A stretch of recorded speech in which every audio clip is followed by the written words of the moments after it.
Hello, welcome to another show of Politics or Politricks You Decide with Tula Cabone and Brother Justin Barnett. And I pray that everybody's day is going well. You know, we always say, if you hear the sound of our voice, that means God has blessed you to see another day. Prayers go up, blessings come down. Amen. Amen. All right. Also, y'all know what I always start out with, want to give shouts out to Brother R.J. Watkins and Brother Henry Tyler for being the brainchild of starting this particular radio and media station, so we be able to have our conversations without worrying about cancel culture, having a black conversation. Want to give shouts out to Miss Maxine and Miss Michelle and everyone else that's affiliated with WHPR 88.1 FM family. Also want to give shouts out to 107.5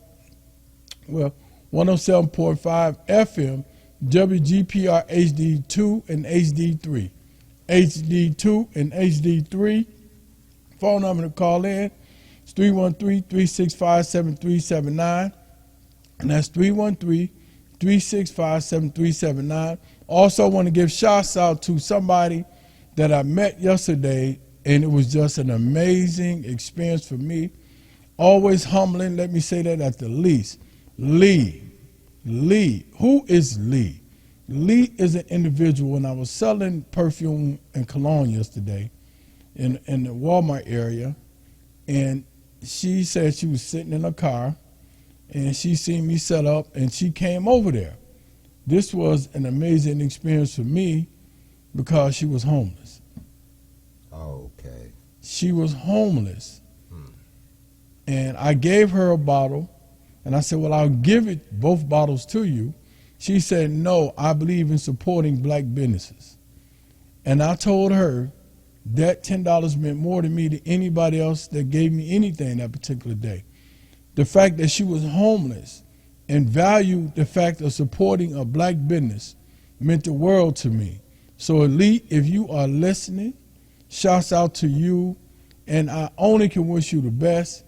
And I'm praying for you, because I make stuff for people like you and everybody else, of course. Money don't discriminate, but I make it for people like you. And she said that, well, I got a job interview next week. I'm gonna put it on. I gotta go to the doctor. I'm gonna put it on. That's why I make cologne and perfume.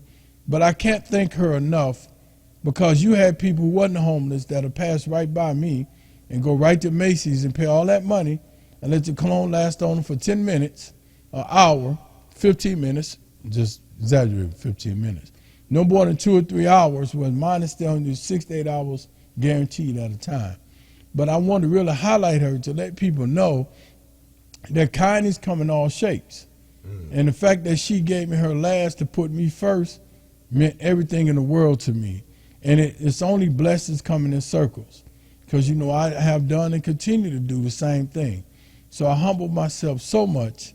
And I thank God for her to do that, and to know that I was blessed that way, to be in her presence, not her being in mine, but me being in her presence.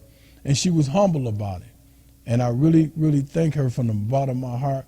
And to God be the glory. And we just must always never judge a book by its cover, because that book could turn out to be a beautiful soul. So I just want to say thank that. I also want to put emphasis. That was good for her to give the last $10, and I didn't know she was homeless. I think you she told was me about that.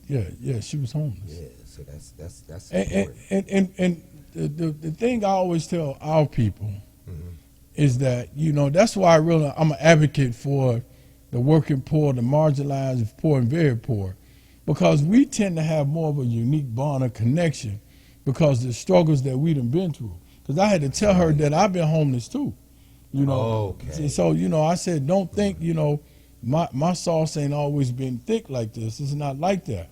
But when you actually go through the struggle or struggling, you have an identifying mark there.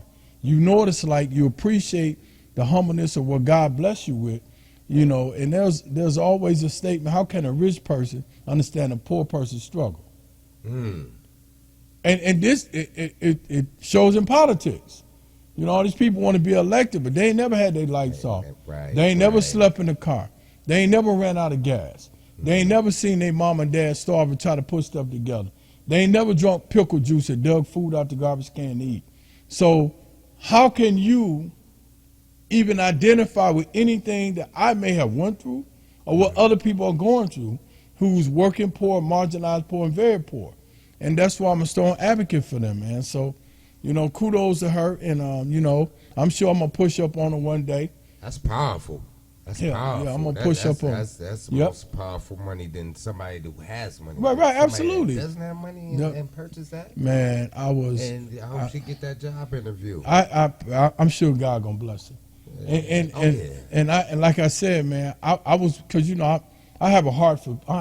I give stuff away, and I was willing to give it to her, but she insisted, nope, I want you to have this because I support black businesses. So I really, really humbled myself again. I thank my mom and my dad for blessing me with those type of principles and just our ancestors in general. What type of legacy our ancestors and who you're following. That's why I truly believe, man, that you have to follow people who identifies with the struggle of humanity and our people particularly. And we have to understand that. I cannot and will not affiliate myself with people who have an arrogant, somewhat snooty attitude towards our people or towards humanity in general. And I feel like a lot of politicians have sniffed the snooty juice, I'm going to call it. The snooty juice? The snooty juice. And they look down on people, man. For instance, I'm going to say it out. I'm going to say the quiet part out loud. Snooty is bougie, by the way. Go ahead. True. I was kind of really upset, man, that the Democratic Party did not come through this radio station when Kamala Harris was running for president. And I say that not in trying to brown nose, but the fact that we have a constituency here that listen to our radio, that lives in this area. Not only that, R.J. Watkins is a legend in the black community. So how dare you just think that you going to the mainstream radio station, which I don't even listen to because the music is so filthy, some of it, that's it. And that's what bothers me, when I'm talking about politicians who say they believe in black empowerment, but ignore black people that's trying to be in power. I mean, well, that's why we named the show what we named the show. And unfortunately, we do have people out there, the bourgeoisie is what we call it. Right, facts. Shout out to the bourgeoisie. Shout out to y'all. Shout out. But, God doesn't make a mistake. That's why we got fingerprints. If you're an identical twin, you will have a different fingerprint. So God doesn't make mistakes. And, I'm optimistic on looking forward to the new mayor for the city of Detroit. And I'm looking for some energy. And I think this is a time that we're going to vote. What you think, too? What you think? Well, I'm gonna show this video, and then I'm gonna kind of share my opinion. I don't necessarily. I think that, and I'm gonna say this before I show the video, that black people will start voting their own individual interests. If you aren't feeling the power of the persons that's in power, then you need to try to figure out how you're gonna play your hand. You know what I'm saying? When I'm seeing brothers, I just seen a brother gave me some money again, $1, $2, right there off 696 and I-75. There's not one day I don't come through here, rain, sleet, or snow, that there's a black man down there begging for money.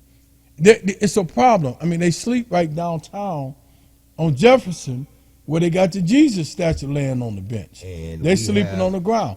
All the homeless people, you know it.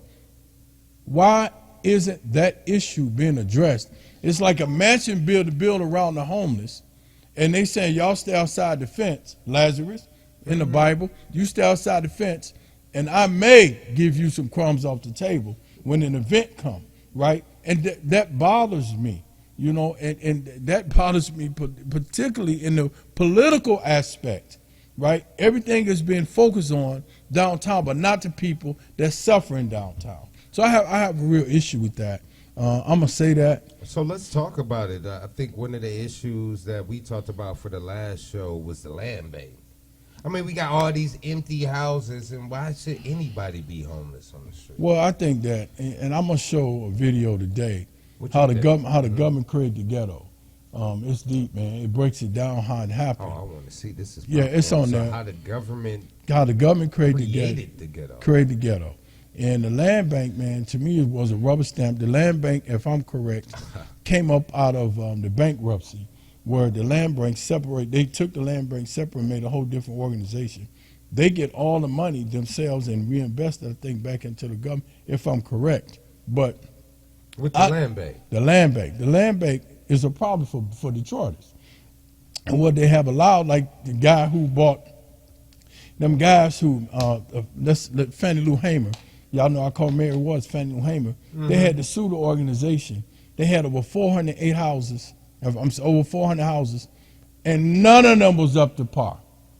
They bought them through the land bank with crypto money that you can't even see. So that's the problem. It can be dirty money as well. But I'm just saying that's a problem.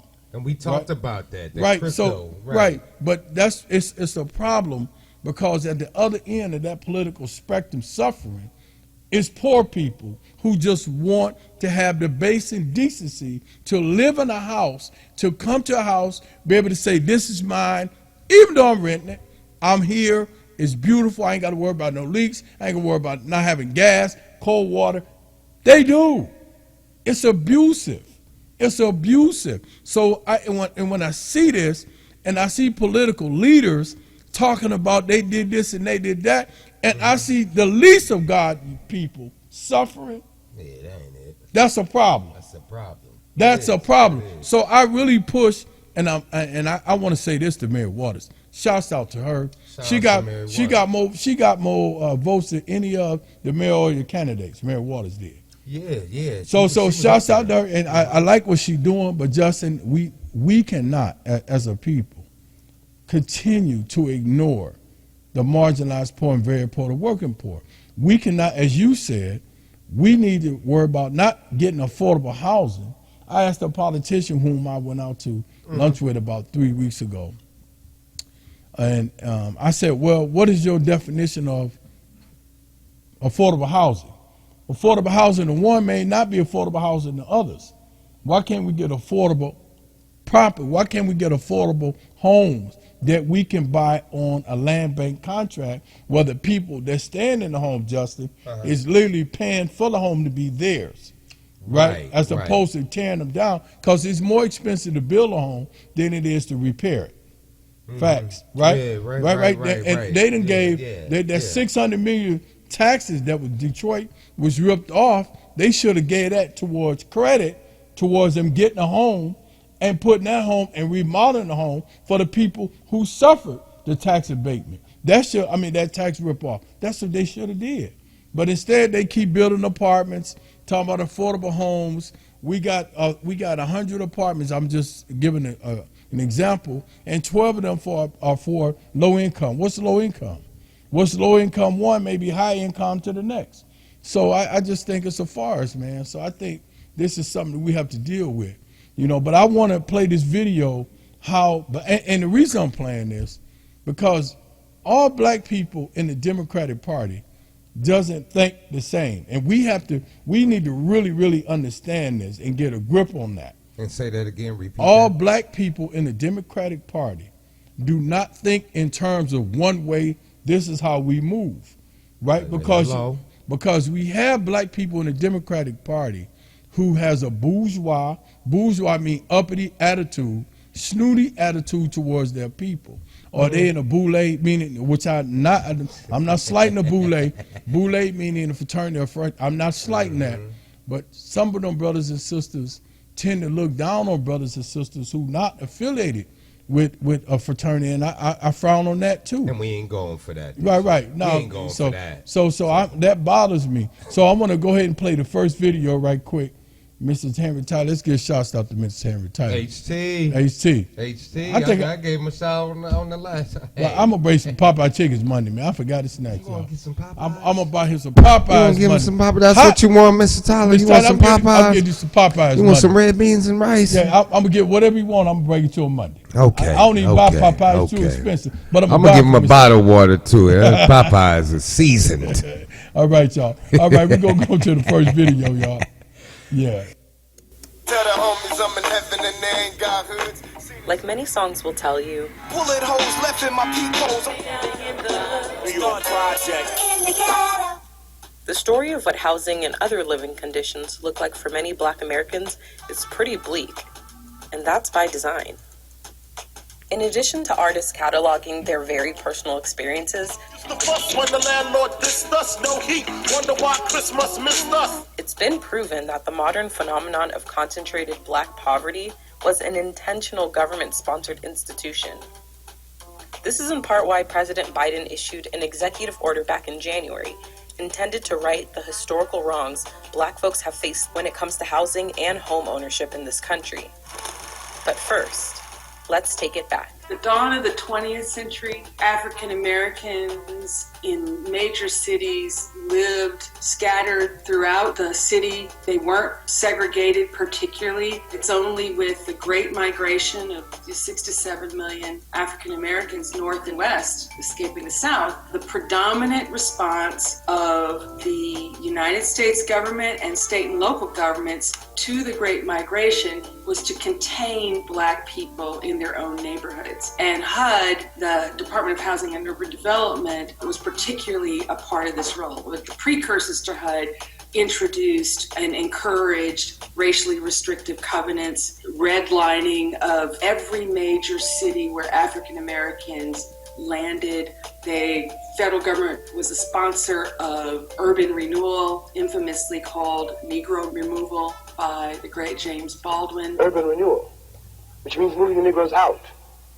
It means Negro removal. That is what it means. And the federal government is an accomplice to this fact.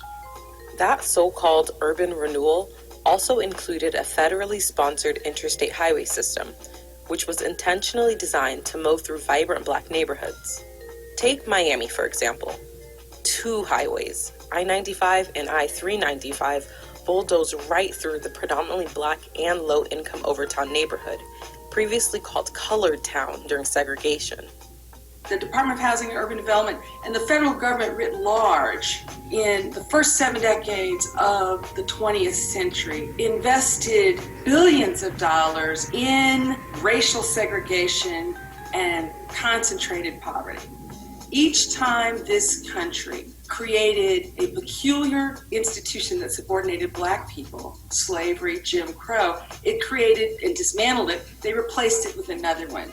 And the iconic Black ghetto, I don't use that as a pejorative, I use it as a descriptor, was a follow-on institution to slavery and Jim Crow.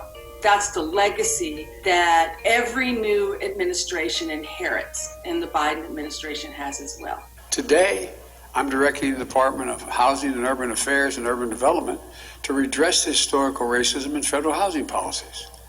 This executive order is just one of 4 signed by President Biden, designed to address racial equity in the United States.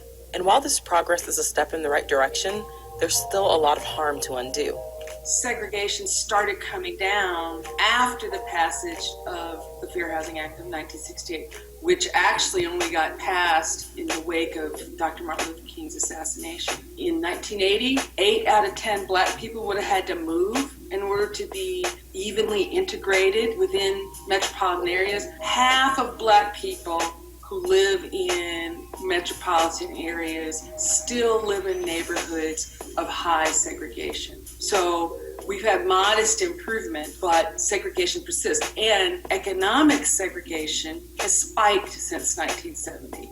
The so-called American dream is only working for a relatively small slice of the population that can afford to buy their way into what I call gold standard neighborhoods that have the best of everything. And everybody else struggles, and the Black poor struggle the most. So what happens now? Well, some advocates are hopeful. Home applauds this executive order for really focusing on historical patterns of racial segregation and discrimination in housing, while others remain cautiously optimistic. Here's Professor Cashin's suggestion. I don't take credit for this, but I applaud it.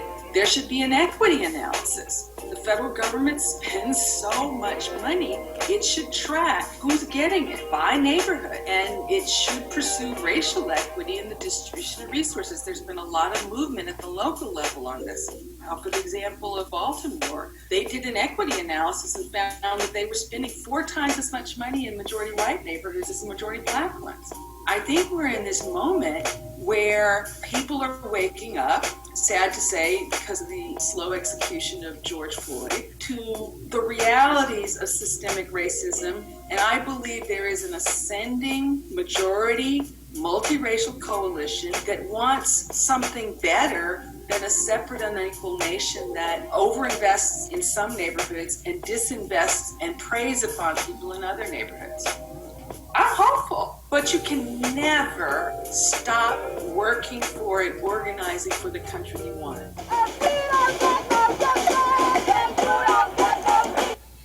And like I said, these the same people, y'all, that's out there now marching and protesting. This was during the George Floyd 2 years ago protest, when everybody came together and was marching and protesting. The same thing they doing now with the Israel.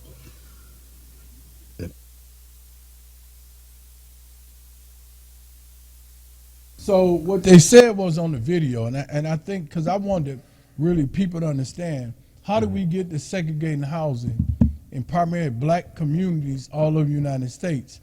And why is it economical poverty, particularly in black communities in the United States? And what they said is that the federal government engineered that by stating that when they created programs like HUD and other programs, that they didn't want black people who was migrating from the South up north to integrate into black neighborhoods. So they created what they called redlining. Redlining means that if you were black and you want to move in a certain community, the red line was, we can't let black people stay here. Is that kind of reminding us from like 8 Mile? Right. Something like 8 Mile. Okay. Right? The invisible 8 Mile line. It's like a red line. You can't cross the line. Right. Unless people cross over from the suburbs to use drugs, then they cross 8 Mile. And I say that with, I don't say that with a disrespect. I want to speak on your video as well. So as far as the government creating the ghetto, and as far as like the projects, like the word projects, and then years down the line, take people out of the city, almost like genocide. For a perfect example, like Detroit. You know, it's it's different races in the city of Detroit on the west side right now. It's getting a melting pot. So let me explain how. You understand what I'm? Sure. Okay. Sure. But let me explain how it was engineered from the beginning. Okay. The government thing was that when they came out with these programs to keep black people with black people. So when you had people, like I said, coming from the South, they said, okay, push them to this particular area right here, keep them there. And when they kept us there in what they call the ghetto and projects, which first started, I think, with the Italian, the word ghetto, they started with the Italian anyway. Oh, so the word ghetto originated, I think so. I'll look it up on the next video. Okay. But so what they said, we're going to put them here and we're going to leave them here. That's how all black people got in one area, right? And we have to understand that this was the game from the beginning, because they never wanted us to go in the white areas. And I think the Federal Housing Association, or the FHA, if I said it correctly, I know it's FHA, they had a particular policy that if you tried to get a loan from FHA, you could not rent to certain areas you could not let black people move into, which forced us to what? Stay in these areas. So once they push you in these areas, Justin, there was no economical investment in those areas, which created a poverty-stricken environment. Well, we know from looking ghetto. Right. Okay. What we know factually, statistically unproven. Where there's poverty, there's crime. Where there's money, there's not. Again, let me say it again. Where there's poverty, there's crime. Where there's money, there's not. Because people are able to live without thinking about robbing somebody, sticking somebody up financially. You don't see nobody Yeah. that owns $1 million company going to stick somebody up for a car. That's not how the game is. So the government figured out, well, we not only are we going to, well, I'm going to say this. People figured out, not only are we going to deprive them of homes, we're going to deprive them of economical success as well, which inherently breeds crime. So that, I mean, that's That was just a setup. right. So yeah, of course, Maybe you put somebody in a position where you don't have a lot of resources you for don't have no reason, one, right? And you just put them and in then you don't have any, like you said, financial, economic Right, there's nothing wrong. literature. Right. So you didn't know what you know, Right. and it's just going to create a crime, and really just And a let's go- mode of survival. Right, and so let's go even further. Then in the 1960s, when they created the man in the house rule, the man in the house rule was, this is what, I remember you right, was right. telling me Yeah, taking the shoes out the apartment. Man, I said, bro, I ain't gonna lie, man. When my mom was remember you trying to said get that. food stamps, and my dad stayed with us. They got to hop man, out it the was window. fun. No, we had. my No, mom- you remember we talked about that. right, you can right. take the shoes out. Don't take anything Right, that looks right. like it's a man in the house. My mama, right? my mama told us, do not open the door for nobody. You know what I'm saying? And they got a woman, a movie called Geraldine, I think it is, where her and I forgot the one brother, James Earl Jones played in it, and he was the boyfriend of Geraldine. Claudine. What is it called, Miss? Claudine. It's called Claudine. That's Mr. Tyler. He said Claudine. Yeah, Okay. so okay. where he played the boyfriend of Claudine, who had about 7, 8 children, but he wanted to be the man of the house. Claudine was getting food stamps. So they go down there and say, well, you got to report his income. He said, that's my boyfriend. Well, you got to report his income, and that income going to be valued in. So what the man of the rule house did, it kind of forced black women to keep black men out the home in some cases. Right. Because So if he basically, was you're there- saying the scenario was it was not nothing personal. It's just that when this worker comes in here, you got to step out the house. In some and cases, it kind of like. well, let me tell you. Go ahead. I'm sorry. I just want to add this in, man. I'm feeling what you're saying. So because in some cases where you had men in the house rule, if your Okay. neighbor didn't like you, she called and told on you. Oh, she got a Right. man. So Okay. you couldn't. Right. So women who got told on having boyfriends had to say, well, listen, this is a problem. You can't be here with me, with my kids. So the government set us up for what? A welfare system, because we depended on the success of that. They're telling people, if you make a certain amount of money, then we're going to cut your benefits. Or if you Right. got somebody in the house that's an adult, we have to equate those benefits with the benefits they're giving you. Well, black men wasn't making a lot of money back then. Right, And they right. still aren't making a lot now. So whenever you see a statistic saying, well, there's a lot of absent black fathers, and I always say, what's the undercurrent of that? What's the undercurrent is, are the black fathers not here because of the man in the house rule, or because him and the women are separated? Right? Well, I think that could have been both. I think one of the spark Absolutely. thing was, okay, we're going to hide our man Right. so we can get this benefit. And then that kind of, snowballed until, okay, well, we're going to be independent all the way. It's kind of like a subconscious thing. And like, the government don't like to talk about, and I'm going to say this, man, this is why I love Good point. our particular show. If anybody is listening to this show right now, have not really understood or have it really thoroughly explained why black men have been absent of the home. They try to make it look as if we don't love our children, we don't love our family. Right. We just said, hey, I'm done. We just have children like they did in the slave days, where the slave master take them and stud them up and say, walk away. It's not like that. There's other implications outside of the mother and the father that the system got in play, where the man can't be in the house. right. So the Politically- system set it up where the Right. women had to hide their And man still and to their this- boyfriend. still to this day. You have to hide I know it. people on food stamps. My homeboy is living with his woman. He's a responsible father, right? And he got 2 little children. He's responsible. Guess what they told him? Well, we cutting your son off Medicaid because you in the house. Because he make too much. And his son has absolutely, they were getting a check. And really need that. Really needs the Yeah, check. really needs so that. That's incentive for them to say, oh, he could have, but he didn't, which I truly respect.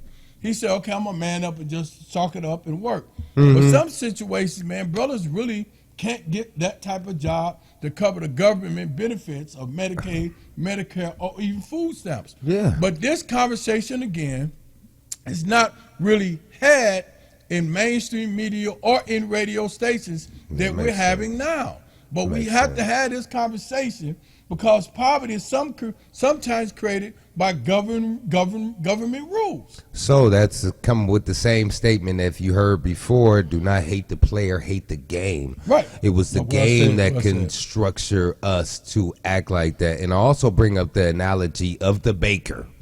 So if you want to make a loaf of bread and you make a perfect loaf of bread and then you make a mistake and you put a fingerprint on the end of that bread and you put it in the oven, you bake it up, that fingerprint is going to be on every slice. Slices is representing generations. So we're right here in 2025 and we're still getting the remnants of what happened from slavery. Absolutely. That's at starting. Absolutely. And we're just now, you know, it's been some years. We got flying cars out here, but we're still unraveling. And I'm so optimistic. We'll get to where we need to get to. Absolutely, Justin. I'm optimistic, too, because it shows like this is really going to educate the people. And in some cases, I remember one time I seen a woman who was working, and she was talking about how she was happy to get a pay raise. And, you know, she was on food stamp Medicaid. She said, well, I'm working. She once told her worker, well, I'm finna get a pay raise. She said, well, if you get your pay raise, I'm going to cut your benefits to a certain degree. She had to refuse the pay raise. Yeah, that's right. Because you're depending on that. Really, you are. And you waiting for that date to come up so your food stamps can come in and talk about. You really don't. You don't want to be dependent on food stamps, right? Because you want to be separated from the system.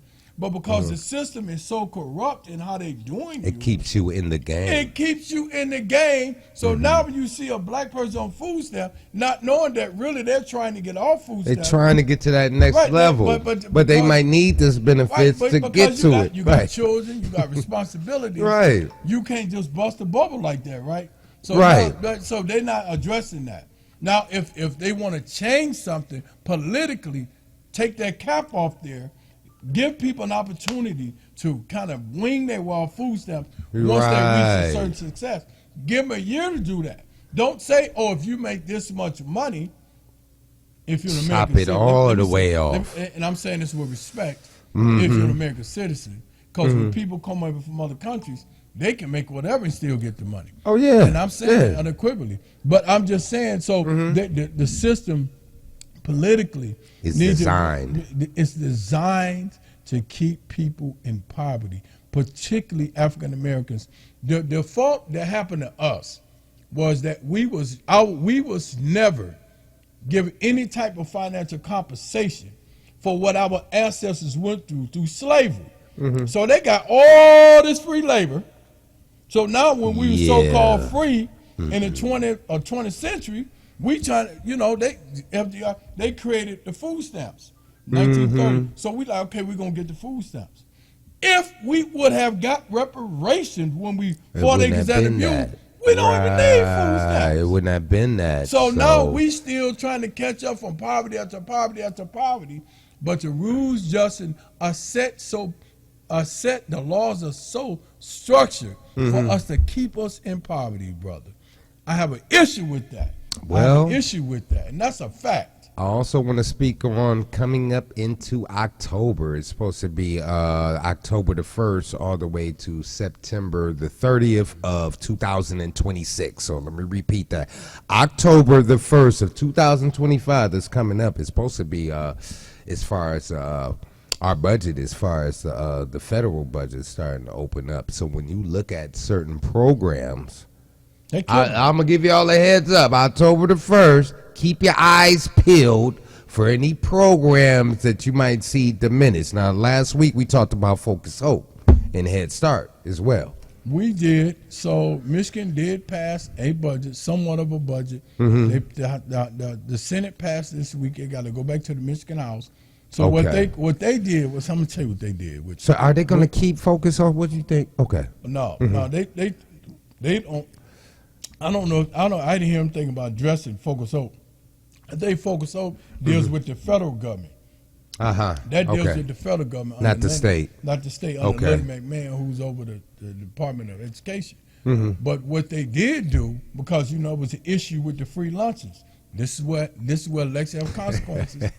So they took, instead of giving each district their own little money to spend on free lunches, they took and put it all in one pot. And what some of the districts are saying, that hold on, man, you put this all in one pot. Every district is different. Is So if different and If Justin got customized. 12 children and I got 2 and everybody else, and she's got 6, and you say, well, we're going to put $1 million in there, y'all figure out how y'all going to spend it. Once the money gone, then what? Exactly. So the people were saying like, not, but this is the Republicans who did this.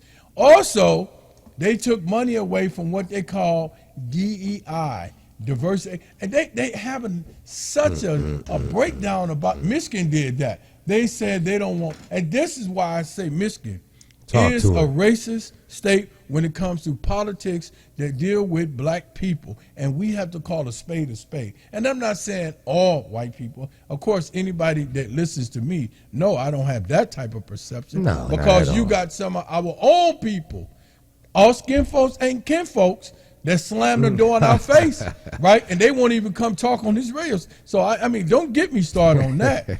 But I'm saying that the Republicans' agenda was no money for diversity, equity, inclusion.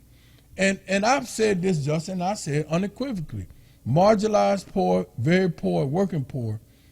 How have they really benefited from diversity, equity? The only ones who I know, I'm talking about. I haven't seen the numbers on that, but what I have seen the numbers on is that white women benefited from diversity, equity, inclusion the most. Say it again. Out of Hello. everybody, Because that is a minority. right. Women, Well, yes. they're a minority when it comes to getting benefits. They're you know what I'm saying? I'm saying that way, and I say that respectfully. But white women benefited from the most, and I'm just like, is this really a thing that Michigan is doing? This really has to be a thing right now. So it kind of blew my mind. Go ahead. What you finna say, Mr. But Mr. Tyler, chirp in. What you talk to us? Oh, good. So I swear okay, you y'all. was gonna say I did too. So y'all, we finna go to the next video. Man. This And is callers, call in. Slide. 313 Amanda. 313-365-7379. And if you're a new caller, please come in. Let's go New to callers, the next video. yes. Let's go to the next video. Have you ever wondered why black Americans vote so heavily Democratic? Well, from 1877 to 1960, the Democratic Party held a virtually unchallenged grip on the politics of the South in a period known as the Solid South. This control would begin to loosen as the Democratic Party would gradually shift its position on black civil rights. 1964 to 1994, the South underwent a gradual transition from the Democratic Party to a Republican stronghold. Democrats and Republicans in the past were not as ideologically unified as they appear today. There was a time when there were conservative Democrats, especially in the South, and liberal Republicans. During the 1930s, Franklin Roosevelt created the New Deal coalition in his efforts to combat the Great Depression, unifying labor unions, rural Southerners, and different minority groups under a collective force to support his agenda.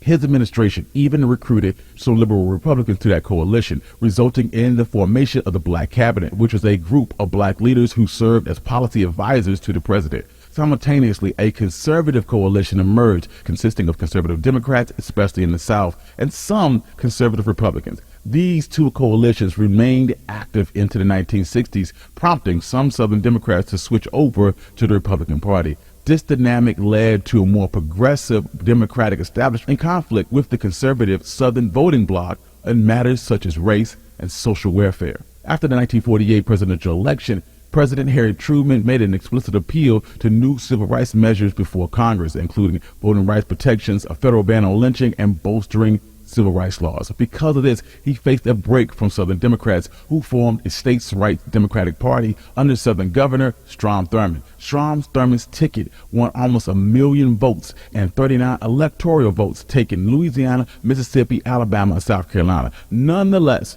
Harry Truman was successful in winning the election with 77% of the black vote, and the number of African Americans identifying as Democrats would progressively increase.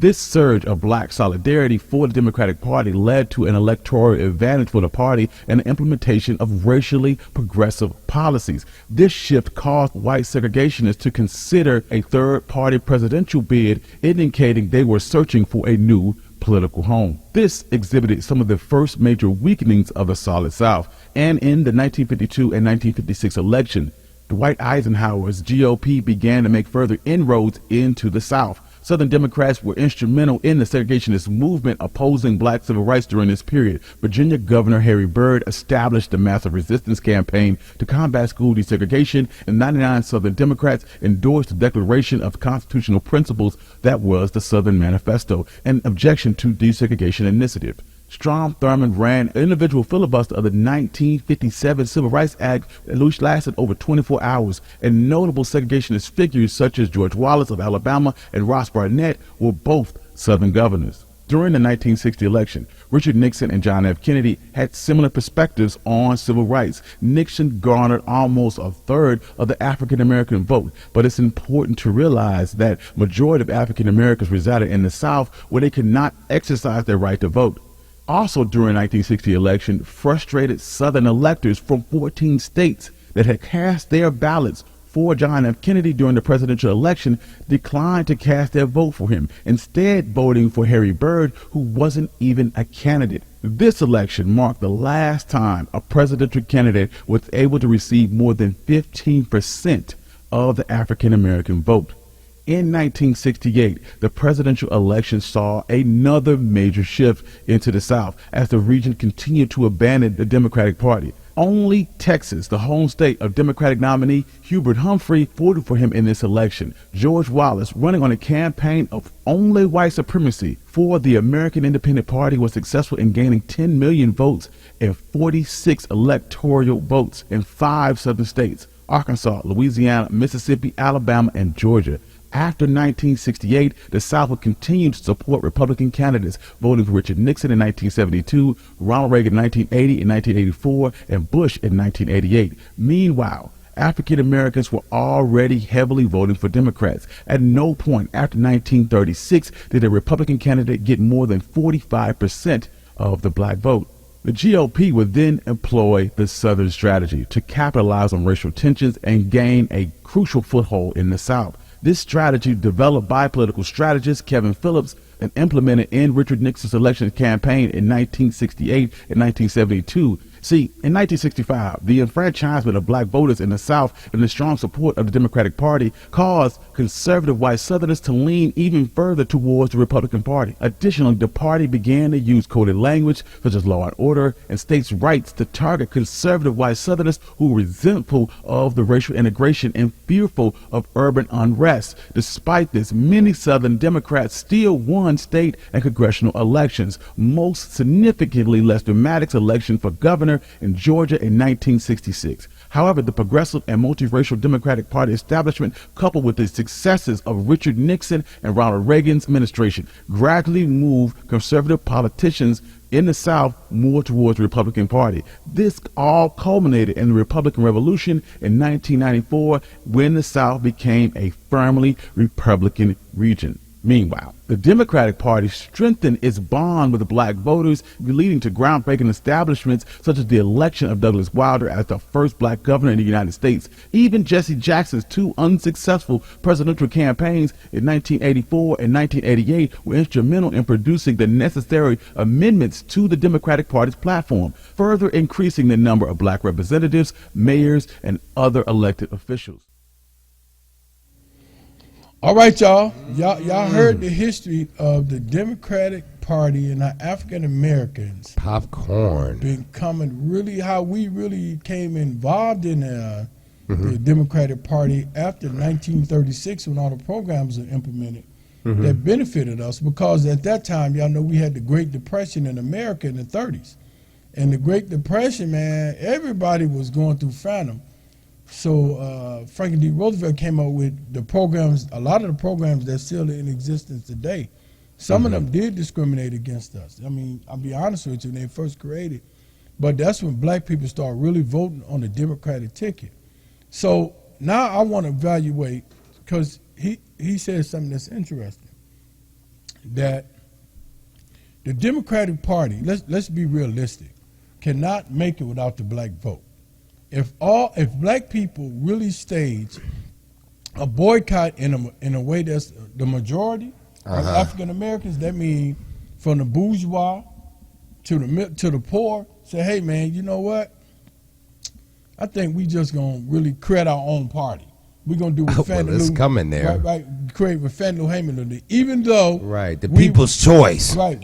Even though we know we may not win, we're still going to create our own political affiliation. I think America's going to do that now. I'm just saying we don't. But what happened with us is this: corporate white Democrats figured the game out. What you mean? Corporate white Democrats figured the game. Talk to me. Corporate white Democrats meaning that they was never in the interest of all black people, only some black people who served their interests. And they figured the game out by picking or selecting black people who don't have a problem with ignoring the pain of all their people. Okay, give me an example. So, for instance, black people, they put in power, they'll put somebody in power, or they'll put money behind a candidate. They know that's not going to address the issue of homelessness in the inner city. Never mind. It's not going to address the issue of crime, and not really address the issue of crime because their area is safe. That's not really going to address the issue of black men not getting construction jobs downtown. Oh yeah, we just talked about that too. Or that the homelessness in Detroit is high, but a majority of men, when it comes to men, are black men. They're going to ignore that. They're not going to talk about reparations. You know, you can't. You know, and that black person is content with that because they got their bag, right? Meaning they got their money. So they say, well, you know what? And this is the first thing they'll tell you. Well, I got to feed my family. I can't do it. And you know the conversation, too. Come on. They be wanting to push it through. It's not all, but some of them, they just scared to push it through. Listen. Because if you say the word reparation, now I'm already black running for something. Now you say the word reparations on top of it. Like, oh, I mean, we had this conversation before, sir. Okay. I agree with you, right. But you ain't scared to give the Jewish, my brother and Jewish sister, I'm going to say it. You ain't afraid to get them reparations. You ain't afraid to support them getting money from Germany. You ain't got no problem. That's the actual government ain't no afraid. I don't matter. You in the government, you run for office. You ain't got no problem with that. You ain't got no problem making sure that the Native Americans get their funds, get their coins every month. You ain't got no problem with Ukraine, which I think is rightfully for everybody to get money, getting some type of reparation eventually for Russia, right? The United States has put over $300 billion into Ukraine. You mean to tell me that $300 billion, that none of that money could have came back to us in support of reparation? So when I meet black people that's afraid to confront the issue that we need confronted because of the corporate Democrats, say, well, you know, if you say that, what you said, Justin, you know, if you say anything about certain issues, it's going to jeopardize your the white campaign. Voters, the white voters that likes you, you're going to lose that. They only like you if you act a certain way. You can't act like this, and you can't tell this truth, right? And so they select those type of black people, and they be all in, bootlicking and buck dancing. Right? But and if you can get in the game, get your foot in the game, and then change the game. But listen, listen. How many of them doing that, Justin? We had this conversation before. They're not getting in the game and changing the game. They're not doing that. They're getting in the game and they're selling out the majority of our people. And they're particularly selling out the working poor, the marginalized, and poor and very poor. Okay. They're selling us out. So my thing is, and the reason I showed that, because I need for our people to understand that if you're going to vote, don't think because somebody black and a Democrat that they're going to favor your particular issues, because we're not like that no more. America has figured the game. Well, some politicians or people that's putting politicians in office to promote their particular issue, because you need politicians to pass laws in order for certain things to go through. So they done figure the game out. Okay, so you know what I'm saying? That's what I'm saying. So this is what I want to say as far as to the listeners, and I like the point that you brought up as far as the bourgeoisie and the elite as well. I agree with that, but I get from the solution is construction for our people. Absolutely. We got a lot of money that's coming into this city. Great job, Justin. That is construction. I like that, can Justin. get us to where we need to go. I agree with One you. of the points that we did talk about for the last show was the land bank as well. I like that. We need to protect our land bank. The good thing that we got going on as far as this next election, as far as the mayor election, is we do have two good candidates that's right. I couldn't say, can you agree with that? I agree with that, and I you know, cause listen, man, to even run a 9-person race like that, and you come out first and second, hey man, you know you're a winner from that point on with me. It's all about how the people is going to pick the candidate that favors their particular That issue. favors them. And you have to be thorough, because the next mayoral candidate for the city of Detroit is going to be big, because city of Detroit is naturally one of the blackest cities in the United States. Yes. And all of that, and we're really being paid attention to, right? And my question, and I'm going to say this out loud. Say it. Detroit is ranked, this is what they say, that Detroit is ranked between 1 and 5, Detroit ranked in the top 5 as far as crime. This is what's stated. Oh, wow. With the Still. next mayor, Uh-huh. who's going to be the next mayor of Detroit, will they reject Trump bringing National Guards and posting them up downtown? Ah, come no, on. No, because listen. You know, you're right. Listen, Go ahead. Listen, he's going to do that. The only reason I think that he has not said anything about it is because currently, and I say this with respect, of course, we have a white mayor. Everybody that Trump is winning at has been black mayors. And this is my prognostication, my prediction. Okay. Once it's determined who the black mayor is for the city of Detroit, and it has what they call within the first 5 high 5 crime rates, I have no doubt in my mind that he's going to try to put National Guards in the city of Detroit. And my question is, whoever becomes governor, let's go there. Will they resist or challenge Trump? That's Will they challenge Trump, because the governors of those particular states who he's doing that with, except, well, Washington, they don't have a governor. Washington, the mayor said she challenged it, but now she going on to get along. Okay, we knew that was going to happen, because she took the Black Lives Matter up out the sidewalk because the Republicans told they wasn't going to give her no money. Okay, so I knew that was going to happen. But like California, Newsom said, oh, no, y'all ain't doing it. I'm suing you. Fishner from Illinois, oh, you come in here, we're going to sue you. Now, with the governor of Michigan, if he decided to put troops downtown Detroit, where it's really which will be terrible. Right, because who's going to it? How's that going to attract I want us to really think any about business downtown? Let me tell you what they said. But, this is what they said on Morning Joe. Okay. Shout out to Morning Joe. Shout out to Morning Joe. Okay. Shout out to all morning shows. Yes. But what they said was, one of the people said, if it's what Morning Joe, I apologize, one of the political shows, that people, I think it was a CNN show. But anyway, the guy was saying, a black guy, he was saying that he can't even get nobody coming to fix his air conditioner because people don't want to come down there because the National Guard is down there. Oh, yeah. So now, come Justin, on now. You was booming that. Now, you know how black people, we got history. We got history. Okay, we got history remembrance. Right, we got and I may be right. saying that wrong. But Say history, post-traumatic, post-traumatic slave disorder, right? Right, I know you was talking about. So if we see the National Guard, all right, it's gonna click in, right? Oh no, right, Popeyes. Well, the Qdovas. Shout out to y'all. Right. I see the National Guard, like we're gone, and they looking at you. It's too bad that the we see the National Guard. We don't want to go in there. We see a bunch of cop cars in front of it. So imagine seeing the National Guard downtown, right? Because what they didn't do, and this is what they said, that some National Guards aren't going into the most dangerous areas of Washington. They going in downtown in the safe area. Which is crazy. But I'm saying, but what they did was they lost a lot of business. That's exactly what I'm saying. Then they got ISIS in there with lose them. Right? Oh, yeah, and ISIS is so you know the Mexican brothers working in construction.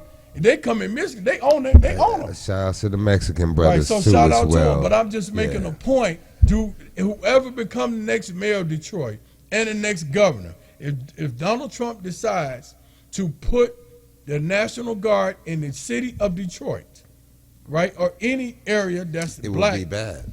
But are they going to challenge him? Or are they going to say, well, you know what? We let out the red carpet. We're going to let you come in here and just do what they did in 1966 when they had the Detroit riots, when they was killing black people.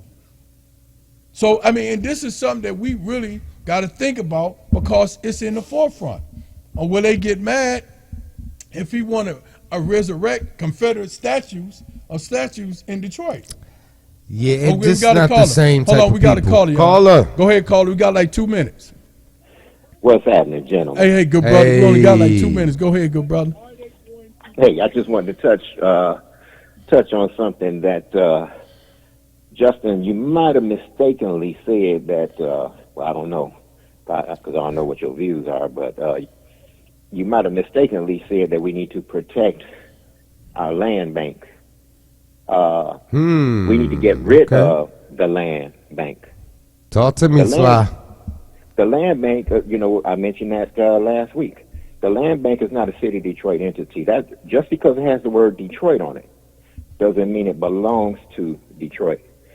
Okay. The land bank has gotten $100 million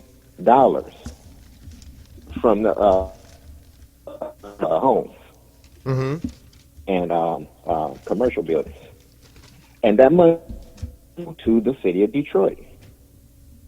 Okay, and also understand this: the real good homes that fall into the hands of the land bank, those homes and commercial buildings, they go to the investors.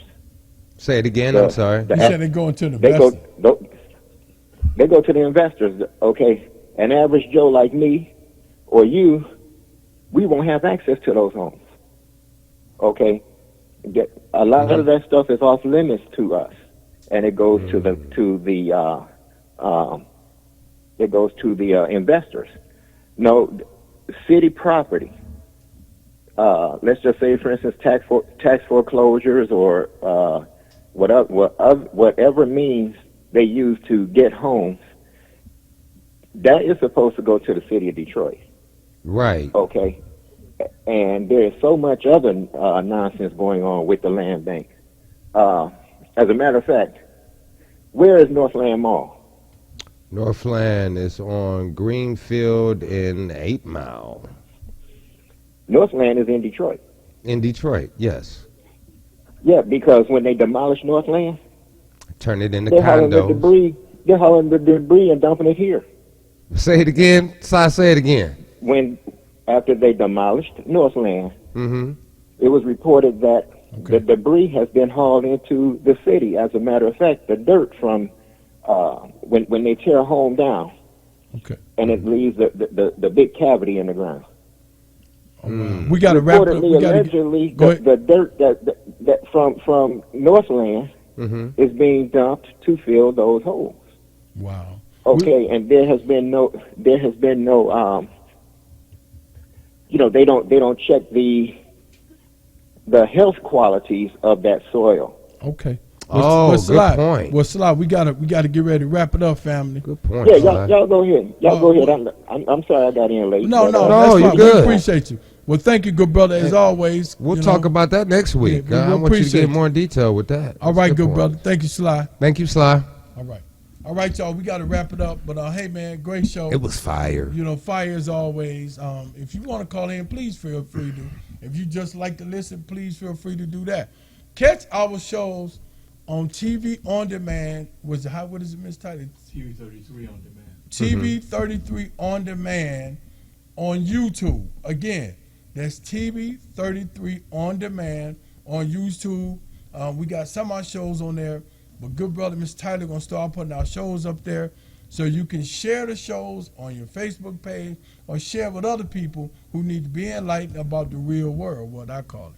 But I want to say thank everybody for listening. Catch me Monday at 5 o'clock. Real Talk with Tula Cabone. And we always say, power to the people. That's right. Power to the people. Power to the people. Stay woke. Stay woke. Power to the people.